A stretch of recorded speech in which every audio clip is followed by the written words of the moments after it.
Chapter 3. Landing request acknowledged and confirmed, Millennium Falcon. The voice of the Imperial Palace Air Control Director came over the comm.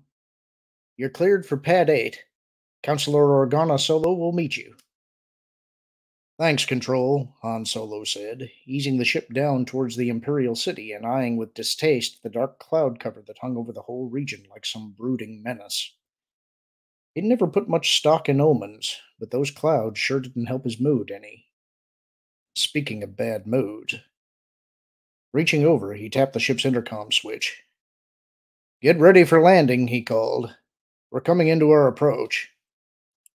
Thank you, Captain Solo, C-3PO's stiffly precise voice came back. A little stiffer than usual, actually. The droid must still be nursing a wounded ego, or whatever it was that passed for ego in droids. Han shut off the intercom, lip twisting with some annoyance of his own as he did so. He'd never really liked droids much. He'd used them occasionally, but never more than he'd absolutely had to. 3PO wasn't as bad as some of those he'd known, but then he'd never spent 6 days alone in hyperspace with any of the others either. He'd tried. He really had, if for no other reason than that Leia rather liked 3PO and would have wanted them to get along. The first day out from Sluis's van, he'd let 3PO sit up front in the cockpit with him, enduring the droid's prissy voice and trying valiantly to hold something resembling a real conversation with him. The second day, he'd let 3PO do most of the talking, and he'd spent a lot of his time working in maintenance crawlways where there wasn't room for two. 3PO had accepted the limitation with typical mechanical cheerfulness and had chattered at him from outside the crawlway access hatches. By the afternoon of the third day, he'd banned the droid from his presence entirely. Leia wouldn't like it when she found out, but she'd have liked it even less if he'd given in to his original temptation and converted the droid into a set of backup alluvial dampers. The Falcon was through the cloud layer now and inside of the monstrosity that was the Emperor's old palace. Banking slightly, Han confirmed that Pad 8 was clear and brought them down. Leia must have been waiting just inside the canopy that shrouded the pad's exosway because she was already beside the ship as Han lowered the Falcon's ramp. Han, she said, her voice laced with tension. Thank the Force you're back. Aye, sweetheart, he said, being careful not to press too hard against the increasingly prominent bulge of her belly as he hugged her. The muscles in her shoulders and back felt tight beneath his arms. I'm glad to see you, too. She clutched him to her for a moment, then gently disengaged. Come on, we've got to go. Chewbacca was waiting for them just inside the accessway, his bowcaster slung over his shoulder in ready position. Hey, Chewie, Han nodded, getting a growled Wookiee greeting in return. Thanks for taking care of Leia. The other rumbled something strangely noncommittal in reply. Han eyed him, decided this wasn't the time to press for details of their stay on Kashyyyk. What have I missed? He asked Leia instead. Not much, she said, as she led the way down the ramp corridor and into the palace proper. After that first big flurry of accusations, Falia's apparently decided to cool things down. He's talked the council into letting him take over some of Akbar's internal security duties, but he's been behaving more like a caretaker than a new administrator. He's also hinted broadly that he'd be available to take charge of the Supreme Command, but he hasn't done any real pushing in that direction. Doesn't want anyone to panic, Han suggested. Accusing someone like Akbar of treason is a big enough bite for people to chew on as it is. Anything more, and they might start choking on it. That's my feeling too, Leia agreed, which should give us at least a little breathing space to try and figure out this bank thing. Yeah, what's the lowdown on that, anyway? Han asked. All you told me was that some routine bank checks had found a big chunk of money in one of Akbar's accounts. It turns out it wasn't just a routine check, Leia said. There was a sophisticated electronic break-in at the Central Clearing Bank on Coruscant the morning of the Sluice Van attack, with several big accounts being hit. The investigators ran a check on all the accounts the bank served and discovered that there'd been a large transfer into Akbar's account that same morning from the central bank on Palani. You familiar with Palani? Everybody knows Palani, Han said sourly. Little crossroads planet with an overblown idea of their own importance. And the firm belief that if they can stay neutral enough, they can play both sides of the war to their own profit, Leia said. Anyway, the central bank there claims that the money didn't come from Polani itself and must have just been transferred through them. So far, our people haven't been able to backtrack it any further. Han nodded. I'll bet Falia's got some ideas where it came from. The ideas aren't unique to him, Leia sighed. He was just the first one to voice them, that's all. And to make himself a few points at Akbar's expense, Han growled. Where have they put Akbar, anyway? The old prison section? Leia shook her head. He's under a sort of loose house arrest in his quarters while the investigation is underway. More evidence that Failure is trying not to ruffle any more feathers than he has to. Or else just that he knows full well there isn't enough to hang a stunted Jawa from, Han countered. Has he got anything on Akbar besides the bank thing? Leia smiled wanly. Just the near fiasco at Sluis Van, and the fact that it was Akbar who sent all those warships out there in the first place. Point, Han conceded, trying to recall the old Rebel Alliance regulations on military prisoners. If he remembered correctly, an officer under house arrest could receive visitors without those visitors first having to go through the more than minor accounts of bureaucratic data work, though he could easily be wrong about that. They'd made him learn all that stuff back when he'd first let them slap an officer's rank on him after the Battle of Yavin, but regulations were never something he'd taken seriously. How much of the council does Failure have on his side? He asked Leia. If you mean solidly on his side, only a couple, she said. If you mean leaning in his direction, well, you'll be able to judge for yourself in a minute. Han blinked. Lost in his own mulling of the mess, he hadn't really paid attention to where Leia was taking him.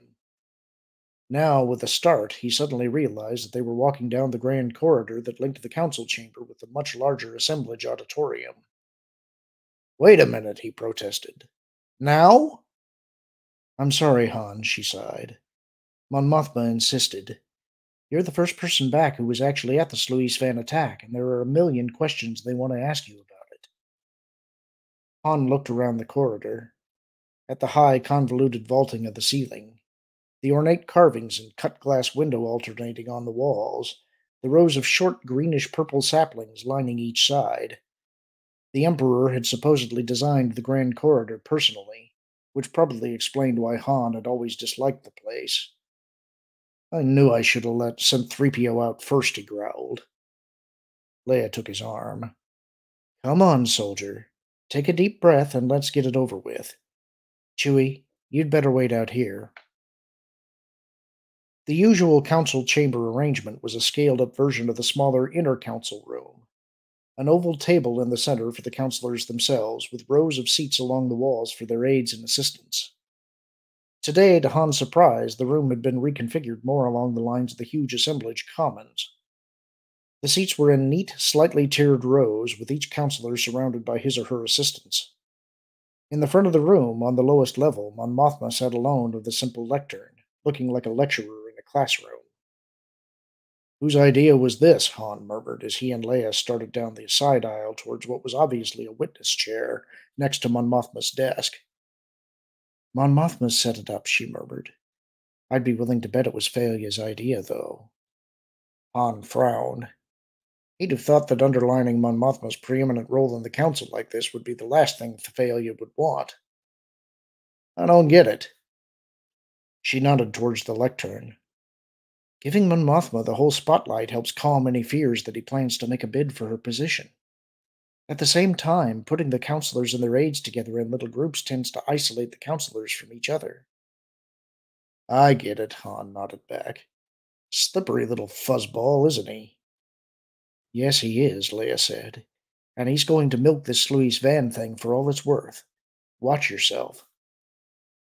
They reached the front and separated, Leia going to the first row and sitting down next to her aide, Winter. Han continuing on to Mon Mothma in the witness chair waiting for him.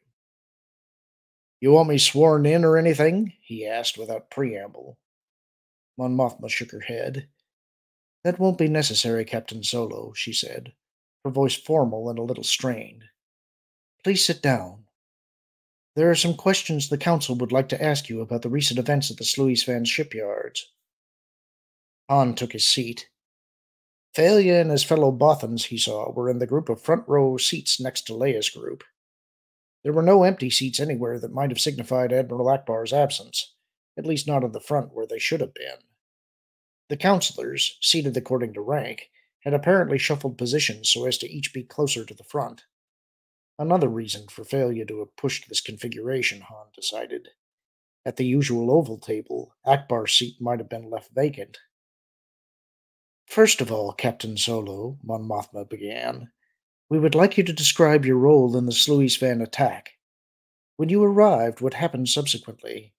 That sort of thing. We got there pretty much as the battle was starting, Han said. Came in just ahead of the Star Destroyers. We picked up a call from Wedge, that's Wing Commander Wedge Antilles of Rogue Squadron, saying that there were TIE fighters loose in the shipyards. Excuse me, Thalia interrupted smoothly. Just who is the we here? Han focused on the Bothan, on those violet eyes, that soft cream-colored fur, that totally bland expression. My crew consisted of Luke Skywalker and Lando Calrissian. As Thalia no doubt knew perfectly well already, just a cheap trick to throw Han off stride. Oh, and 2 droids. You want their serial numbers? A slight rustle of not quite humor ran through the room, and Han had the minor satisfaction of seeing the cream-colored fur flatten a little. Thank you, no, Thalia said. Rogue Squadron was engaged with a group of approximately 40 TIE fighters and 50 stolen mole miners that had somehow been smuggled into the shipyards, Han continued. We gave them some assistance with the fighters, figured out that the Imperials were using the mole miners to try and steal some of the capital ships that had been pressed into cargo duty, and were able to stop them. That's about it. You're too modest, Captain Solo, Thalia spoke up again. According to the reports we've received here, it was you and Calrissian who managed single-handedly to thwart the Empire's scheme. Han braced himself. Here it came. He and Lando had stopped the Imperials all right, only they'd had to fry the nerve centers of over 40 capital ships to do it. I'm sorry about wrecking the ships, he said, looking Thalia straight in the eye. Would you rather the Imperials had taken them intact? A ripple ran through the Bothan's fur. Really, Captain Solo, he said soothingly, I have no particular quarrel with your method of stopping the Empire's attempted grand larceny, costly though it might have been. You had only what you could. You had only what you could work with. Within your constraints, you and the others succeeded brilliantly. Han frowned, feeling suddenly a little off balance. He had expected failure to try to make him the man under the hammer on this one. For once, the Bothan seemed to have missed a bet. Thank you, Counselor, he said, for lack of anything better to say. Which is not to say that the Empire's attempt and near victory are not important, Thalia said, his fur rippling the opposite direction this time as he looked around the room. On the contrary, at the best, they speak of serious misjudgments on the part of our military commanders. At the worst, they may speak of treason. Han felt his lip twist. So that was it. Thalia hadn't changed his stripes. He'd simply decided not to waste a golden opportunity like this on a nobody like Han. With all due respect, Counselor, he spoke up quickly, what happened at Sluisvan wasn't Admiral Akbar's fault. The whole operation— Excuse me, Captain Solo, Thalia cut him off, and with all due respect to you, let me point out that the reason those capital ships were sitting at Sluisvan in the first part, undermanned and vulnerable, was that Admiral Akbar had ordered them there. There isn't anything like treason involved, Han insisted doggedly. We already know that the Empire's got a tap into our communications. And who's responsible for such failures of security? Thalia shot back. Once again, the blame falls squarely around Admiral Akbar's shoulders. Well, then you find the leak, Han snapped. Peripherally, he could see Leia shaking her head urgently at him, but he was too mad now to care whether he was being properly respectful or not. And while you're at it, I'd like to see how well you would do up against an Imperial Grand Admiral. The low-level buzz of conversation that had begun in the room cut off abruptly. "What was that last?" Mon Mothma asked. Silently, Han swore at himself. He hadn't meant to spring this on anyone until he'd had a chance to check it out himself at the palace archives, but it was too late now. "The Empire's being led by a Grand Admiral," he muttered. "I saw him myself." The silence hung thick in the air. Mon Mothma recovered first. "That's impossible," she said, sounding more like she wanted to believe it was than that she actually did. "We've accounted for all the Grand Admirals." "I saw him myself," Han repeated. "Describe him," Thalia said. "What did he look like?" "He wasn't human," Han said. "At least, not completely. He had a roughly human build, but he had light blue skin, a kind of bluish-black hair, and eyes that glowed red. I don't know what species he was." "Yet we know that the Emperor didn't like non-humans," Mon Mothma reminded him. Han looked at Leia. The skin of her face was tight, her eyes staring at and through him with a kind of numb horror. She understood what this meant, all right. "He was wearing a white uniform," he told Mon Mothma. "No other Imperial officers wore anything like that, and the contact I was with specifically called him a Grand Admiral." "Obviously a self-granted promotion," Thalia said briskly. "Some regular admiral, or perhaps a leftover Moff trying to rally the remains of the Empire around him. Anyway, that's beside the immediate point." "Beside the point?" Han demanded. "Look, Counselor, if there's a Grand Admiral running around loose—" "If there is," Mon Mothma interrupted firmly, "we'll soon know for certain. Until then, there seems little value in holding a debate in a vacuum. Council research is hereby directed to look into the possibility that a Grand Admiral might still be alive. Until such an investigation has been completed, we will continue with our current inquiry into the circumstances of the Sluis Van attack." She looked at Han, then turned and nodded at Leia. "Councillor Organa Solo, you may begin the questioning." Admiral Akbar's high-domed, salmon-colored head bent slightly to the side, his huge round eyes swiveling in their sockets at a Calamarian gesture Leia couldn't recall ever having seen before. Surprise? Or was it perhaps dread? "The Grand Admiral," Akbar said at last, his voice sounding even more gravelly than usual. "An Imperial Grand Admiral. Yes, that would indeed explain a great many things." "We don't actually know that it's a real Grand Admiral yet," Leia cautioned him, throwing a glance at the stony look on her husband's face. Han clearly had no doubts of his own. Neither did she, for that matter. "Mon Mothma's having research look into it."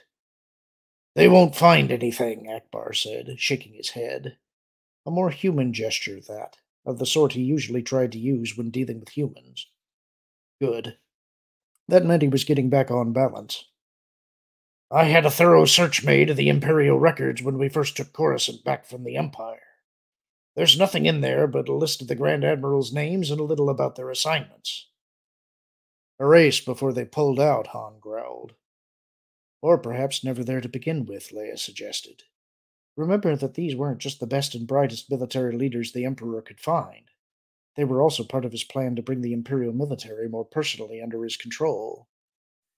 "As was the Death Star project itself," Akbar said. "I agree, Counselor. Until the Grand Admirals were fully integrated both militarily and politically, there was no reason to publish details of their identities, and every reason to conceal them." "So," Han said, "dead end." "It appears that way," Akbar agreed. "Any information we're going to get will have to come from current sources." Leia looked at Han. "You mentioned you were with a contact when you saw this Grand Admiral, but you didn't give us the contact's name." "That's right," Han nodded. "I didn't. And I'm not going to. Not now, anyway." Leia frowned at that unreadable sabacc face, stretching out with all her rudimentary Jedi skills to try to sense his purpose and feelings. It didn't get her very far. If only I had more time to practice, she thought ruefully. But if the Council had needed all her time before, it was going to need even more than that now. Mon Mothma's going to want to know eventually, she warned him. And I'm going to tell her eventually, he came back. Until then, it's going to be our little secret. As in leverage? You never can tell. A shadow of something crossed Han's face. The name's not going to do the Council any good right now, anyway. The whole group's probably buried themselves away somewhere, if the Empire hasn't caught up with them. You don't know how to find them? Leia asked. Han shrugged. There's a ship I promised to get out of impoundment for them. I can try that. Do what you can, Akbar said. You said Councillor Organa Solo's brother was with you at Sluis Van. Yes, sir, Han said. His hyperdrive needed some repairs, but he should have only been a couple of hours behind me. He looked at Leia. Oh, and we're going to have to get Lando's ship back to him at Sluis Van. Akbar made a noise that sounded something like a choked whistle, the Calamarian equivalent of a grunt. We'll need to hear testimony from both of them, he said, and from Wing Commander Antilles as well. It's vital that we learn how the Empire was able to smuggle such a large force past so many sensors. Leia threw Han a look. According to Wedge's preliminary report, they apparently were inside a freighter whose hold registered empty. Akbar's eyes swiveled in their sockets. Empty? Not merely unreadable, as if from a sensor misfire or static dampening? Wedge said it was empty, Han told him. He ought to know the difference between that and static damping. Empty. Akbar seemed to slump a little in his seat. Which can only mean the Empire has finally developed a working cloaking shield. It's starting to look that way, Leia agreed soberly. I suppose the only good news is that they must still have some bugs left in the system. Otherwise, they could have simply cloaked the whole Sluis Van task force and torn the place to ribbons. No, Akbar said, shaking his massive head. That's something we won't have to worry about, at least. By its very nature, a cloaking shield would be more danger to the user than it was worth. A cloaked warship's own sensor beams would be as useless as those of its enemies, leaving it to flail about totally blind.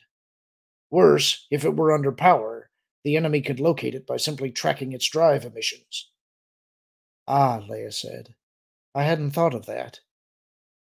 There have been rumors for years that the Emperor was developing a cloaking shield, Akbar said. I put a good deal of thought into the contingency. He harumphed. But the weaknesses are of small comfort. A cloaking shield in the hands of a Grand Admiral would still be a dangerous weapon indeed. He would find ways to use it against us. He already has, Han muttered. Apparently so. Akbar's swiveling eyes locked onto Leia's face. You must get me cleared of this ridiculous charge, Counselor. As soon as possible. For all his ambition and self-confidence, Counselor Failure hasn't the tactical skills we need against a threat of this magnitude. We'll get you released, Admiral, Leia promised, wishing she felt that confident. We're working on it right now. There was a diffident knock, and behind Leia the door opened. Excuse me, the squat G2RD droid said in the mechanically resonant voice. Your time has expired. Thank you, Leia said, suppressing her frustration as she stood up. She wanted desperately to have more time with Akbar, to explore with him both this new Imperial threat and also discuss the legal strategies they might use in his defense. But arguing with the droid would gain her nothing, and might get her visiting privileges revoked entirely. Guard droids were allowed that kind of discretion, and the 2RD series in particular was reported to be a touchy lot. I'll be back soon, Admiral, she told Akbar. Either this afternoon or tomorrow. Goodbye, Counselor. There was just a brief hesitation. And to you, Captain Solo. Thank you for coming. Goodbye, Admiral, Han said. They stepped from the room and started down the wide corridor, the G2RD droid taking up position at the door behind them. That must have hurt, Han commented. What must have? Leia asked. Thanking me for coming. She frowned up at him, but there was nothing but seriousness in his face. Oh, come on, Han. Just because you resigned your commission. He considers me one step up from a complete traitor, Han finished for her. An obvious retort about persecution complexes flashed through Leia's mind. Akbar's never been what you'd call an outgoing person, she said instead. Han shook his head. I'm not imagining it, Leia. Ask Lando sometime. He gets the same kind of treatment. You leave the military, and you might as well be tauntaun spit as far as Akbar is concerned. Leia sighed. You have to understand the Mon Calamari ethos, Han. They were never a warlike species at all until the Empire started enslaving them and ravaging their world. Those wonderful star cruisers of theirs were originally passenger liners, that we helped them convert into warships. Maybe it's not so much anger at you for quitting as it is some kind of residual guilt at himself and his people for taking up warfare in the first place. Even if they were forced into it? Leia shrugged uncomfortably. I don't think anyone ever goes into a war without the nagging feeling that there might have been some other way. Even when every other way was already tried and hasn't worked. I know I felt it when I first joined the rebellion. And believe me, people like Mon Mothma and Bail Organa had tried everything. For an inherently peaceful race like the Mon Calamari, the feeling must be even worse. Well, maybe, Han conceded grudgingly. I just wish that they'd work it through it themselves and leave the rest of us out of it. They are, Leia assured him. We've just got to give them some time. He looked down at her. You haven't told me yet why you and Chewie left Kashyyyk and came back here. Leia squeezed thumb and forefinger together. Eventually, she knew, she would have to tell Han about the deal she'd made with the Nagri Commando Kabarak. But walking down a public corridor of the Imperial Palace wasn't the place for that kind of discussion. There didn't seem any point in staying, she told him. There was another attack. There what? Relax, we fought it off, she soothed him. And I've made arrangements that should keep me safe, at least for the next couple of weeks. I'll tell you about it later, when we're someplace more secure. She could feel his eyes boring into her, could sense the suspicion in his mind that there was something she wasn't telling him. But he recognized as well as she did the danger of speaking secrets out in the open. All right, he muttered. I just hope you know what you're doing. Leia shivered, focusing on the sense of the twin she carried within her. So potentially strong in the Force, and yet so utterly helpless. So do I, she whispered.